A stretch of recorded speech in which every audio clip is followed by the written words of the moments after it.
এই যে আমরা এখন নলা ফেরিতে আছি, আর ওই যে আমার পেছনে বৌদি, আর সামনে ওই যে বদ্দা, সান, তারপরে বাবু আর হচ্ছে মেয়েটা, ওরা সবাই উপরে উঠছে, আর আমরা এখন এখানে দাঁড়িয়ে আছি, জন্য ওয়েট করছি বদ্দির জন্যে, কখন আসবে যে মেয়েটা তার নাই ঠিক। এই যে ফটো তুলছে আমাদের ম্যাডাম। আমাকে কেমন লাগছে একটু কমেন্ট করে প্লিজ জানিও। সেরকম সাজতে পারিনি, ওই কোনো রকম সেজে নিয়েছি। কেমন লাগছে একটু বলো, হ্যাঁ প্লিজ। যাই হোক বন্ধুরা, আমরা তো সেই নলা ফেরিঘাটের ওখানে দাঁড়িয়েছিলাম। তারপরও দিদিকে না আসতে দিকে দিদিকে ফোন করলাম এবং ফোন করে জিজ্ঞাসা করলাম যে এখনো আসছো না কেন। ওরা বললো যে এদিকে পেরোনোর রাস্তা আছে, কিন্তু এদিকে এখন যাতায়াত হয় না, তো সেই জন্যই তোরা আরও সামনে এগিয়ে যা, সাঁকোর কাছে গিয়ে দাঁড়া, আমরা তারপর যাচ্ছি। তো আমরা সাঁকোর কাছে গিয়েই দাঁড়িয়েছিলাম, আর তারপর তা করতে করতে ওরা চলেও এলো, আর তারপর আমরা সবাই একসাথে বেরিয়ে পড়লাম বর্ধমান যাওয়ার উদ্দেশ্যে। সত্যি বরকে সাথে নিয়ে এই লং ড্রাইভে যাওয়ার ব্যাপারটা কিন্তু সেই আছে। চলো আমরা কে কে বর্ধমান যাচ্ছি সেটা তোমাদেরকে একবার বলে দিই। তো সামনে ওই দেখতে পেলে শাড়ি পরে যেটা যাচ্ছে, ওর বাইকে আছে, ওটা হচ্ছে আমার বোনপো, আর তার পেছনে আছে ওর মা মানে বর্দি, আর তারপরে যে স্কুটি গাড়িটা নিয়ে যাচ্ছে ওটা হচ্ছে ভাই আর জামাইবাবু মানে বর্দির হাজবেন্ড, আর সামনে যাচ্ছে বদ্দা বৌদি, ওদেরকে তো তোমরা চেনোই। যাই হোক, আনন্দ ফুর্তি করতে করতে আমরা এখন বর্ধমানের আলমগঞ্জে চলে এসেছি, আর এসেই দেখো আমি চুলটা খুলে দিয়েছি, কারণ চুলটা আমি খুলে আসবো সেটাই ভেবেছিলাম, কিন্তু এই হাই রোডে আসবো বলে একটা ক্লিপ নিয়ে এসেছিলাম, ক্লিপটা চুল দিয়ে আটকে নিয়েছিলাম, আর আসার পরে চুলটা খুলে দিয়েছি। তো আমার পেছনে দেখতে পাচ্ছ আমাদের সব টিম আসছে, আর আমি যাচ্ছি সামনে এগিয়ে, আমি ভিডিওটা করার জন্যই সামনে এগিয়ে এগিয়ে যাচ্ছি। আর এই যে মনার পাপার হাত ধরে কেমন হাঁটছে দেখো। আচ্ছা, আমার মনাকে কেমন লাগছে একটু কমেন্ট করে জানিও। সব শেষে দেখে নাও আলমগঞ্জের প্যান্ডেল। এই প্যান্ডেলটা কিন্তু প্রত্যেকবার খুব সুন্দর করে, আমি প্রত্যেকবার বলতে এই নিয়ে আমার 3 বছর আসা হচ্ছে। এই আলমগঞ্জের থিমও কিন্তু একবার ফার্স্ট সেকেন্ড থার্ড হয়েও থাকে, এবারে কি হয়েছে সেটা বলতে পারছি না, আর এই আলমগঞ্জের থিম এটা কোন থিমটা করেছে আমি ঠিক বলতে পারছি না। আচ্ছা, তোমরা যদি এই আলমগঞ্জের ধারে পাশে বা কেউ যদি দেখে থাকো এই থিমটা কি থিম করেছে একটু কমেন্ট করে জানিও তো। যাই থিম করুক না কেন, এই প্যান্ডেলটা দেখতে কিন্তু খুব সুন্দর লাগছে।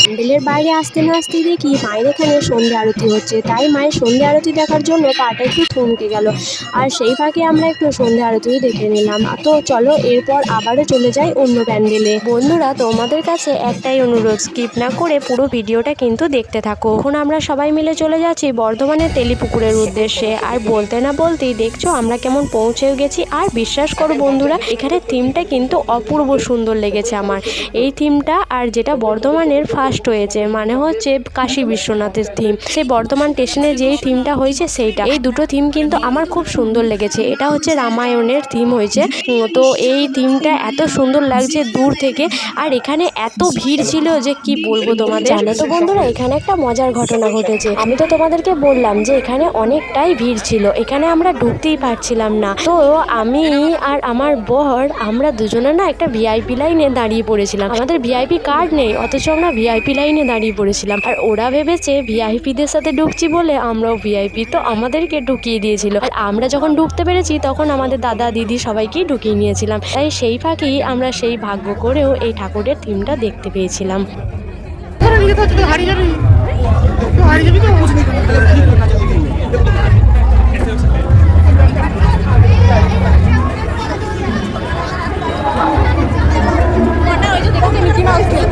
প্যান্ডেলটা থেকে বেরিয়ে এসে এখন আমরা এই প্যান্ডেলটাই চলে এলাম, এটা হচ্ছে সাউথ ইন্ডিয়ানের কোনো একটা থিম ধরেছে, এই মন্দিরটার নাম হচ্ছে পদ্মাবত।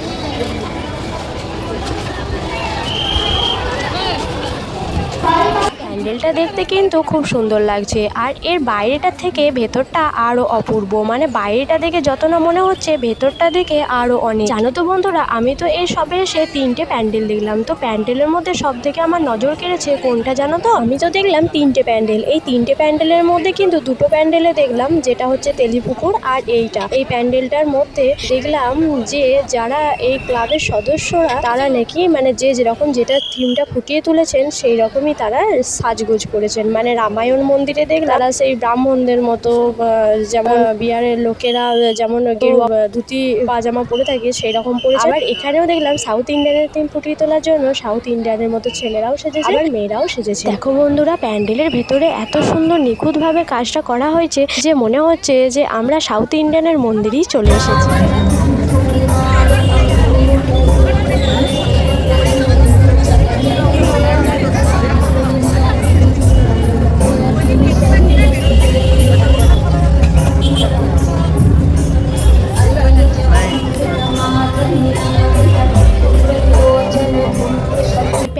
দেখা শেষ করে আমরা চলে এলাম এই প্যান্ডেলটা দেখার জন্য। এই প্যান্ডেলের থিমটা করেছে, আমি যা শুনতে পেলাম সেটাই, কিন্তু আমি ঠিক বলতে পারছি না। তোমরা যদি এই প্যান্ডেলটা দেখে থাকো তাহলে কমেন্ট করে জানিও। আর পাশে থাকা একটা লোকের কাছ থেকে শুনতে পেলাম এই প্যান্ডেলটার থিম হচ্ছে চণ্ডালিকা। আমি এই থিমটার নাম ঠিকঠাক বলতে পারছি না, এই থিমটার নাম চণ্ডালিকা হতেও পারে আবার নাও হতে পারে। তোমরা যদি জেনে থাকো তাহলে তোমরা কিন্তু অবশ্যই জানিও। আর হ্যাঁ, এই থিমটা কিন্তু দেখতে বেশ হয়েছিল।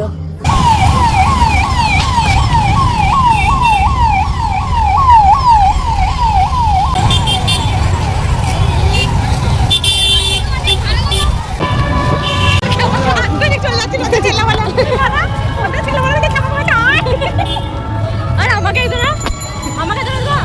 মানে আমার পাশে যে মেয়েটা দাঁড়িয়ে আছে তার নাম পূজা, তাকে ডাকছে পূজা, একটা ডাকছে যে আমাকে এরকম বলছে, আমি আমাকে ডাকছে এরকম করে, ওই যে পাশ থেকে ওর বউটা বেরিয়ে যাচ্ছে। আবারও চলে এলাম আরও একটা প্যান্ডেল দেখার জন্য। আর এখানে দেখো মনা আর মনার পাপার কেমন হাত ধরে গুটি গুটি পায়ে এগিয়ে যাচ্ছে, দেখতে কি অপূর্ব লাগছে। এই যে এই প্যান্ডেলটা করেছে এটা দূর থেকে দেখতে একটু আনকমনই লাগছে, কিন্তু এর ভেতরটা যা সুন্দর করেছে গো, কি বলবো তোমাদের। তোমরা এর ভেতরটা না দেখতে পেলেই বুঝতে পারবে না। তো চলো তোমাদেরকে এবার ভেতরটা দেখিয়ে দিই।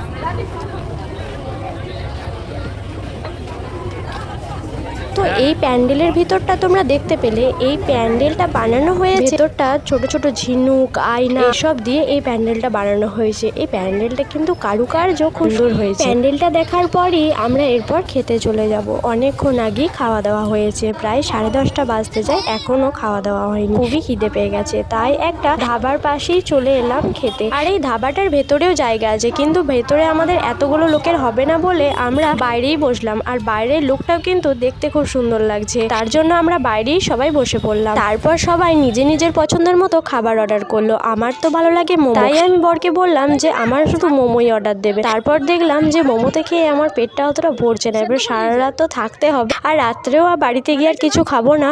তার জন্য ওকে বললাম যে তাহলে আমার জন্য 1 প্লেট মোগলাই অর্ডার দিয়ে দিও।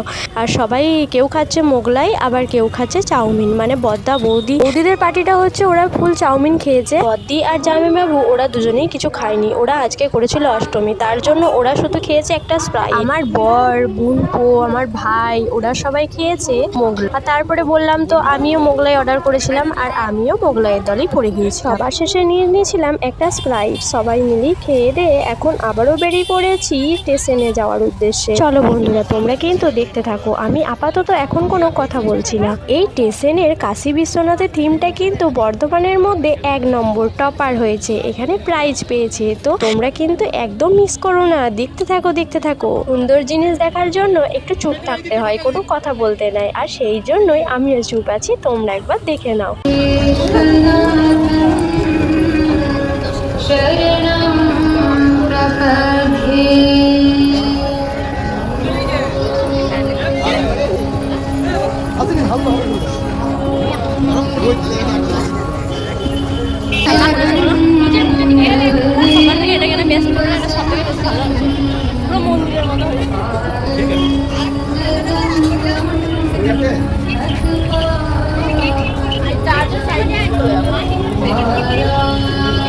মন্দিরের মতো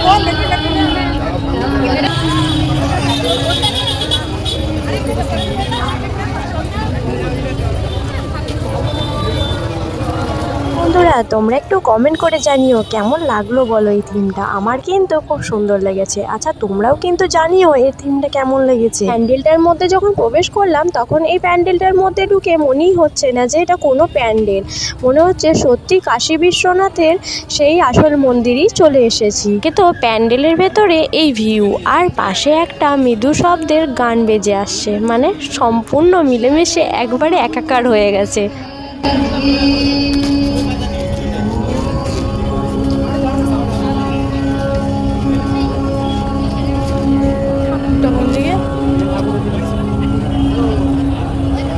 কোনো এখনও কিন্তু আমরা ঠাকুরের কাছে গিয়ে পৌঁছাইনি, তার মানে বুঝতে পারছো কতটা বড় এই প্যান্ডেলটা করেছে।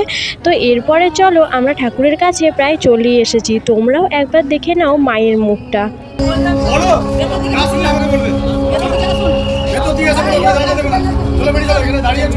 তো দেখতেই পেলে মায়ের মুখটা, দেখে তোমাদের কেমন লাগলো এটাও কিন্তু কমেন্ট করতে একদম ভুলো না। তো এখন আমরা বাইরে দিয়ে বেরিয়ে যাচ্ছি, আর বাইরে দিয়ে বেরোনোর গেটটা দেখো সেই করেছে, কিন্তু এইরকম বাইরে বেরোনোর গেট কিন্তু কোনো প্যান্ডেলই হয়নি, এইখানেই দেখলাম এটাতেই হয়েছে। পুরো মনে হচ্ছে কোনো বিয়ের বাড়ি থেকে বেরোচ্ছে, এত সুন্দর হয়েছে। আর বাইরে বেরিয়েই মেলা, এত মেলা বসেছে কি বলবো। এই প্যান্ডেলের মধ্যে সব থেকে বেশি নজর কেড়েছে এই গঙ্গা আরতি, হয়তো তার জন্য এইসব সব মিলিয়েই মনে হয় একে টপার করেছেন। তো দেখো এখানে কত মেলা বসেছে, প্রচণ্ড মেলা বসেছে। আমার মনা তো ঘুমো ঘুমো চোখে আর কোলে হেলান দিয়ে শুয়ে আছে। আর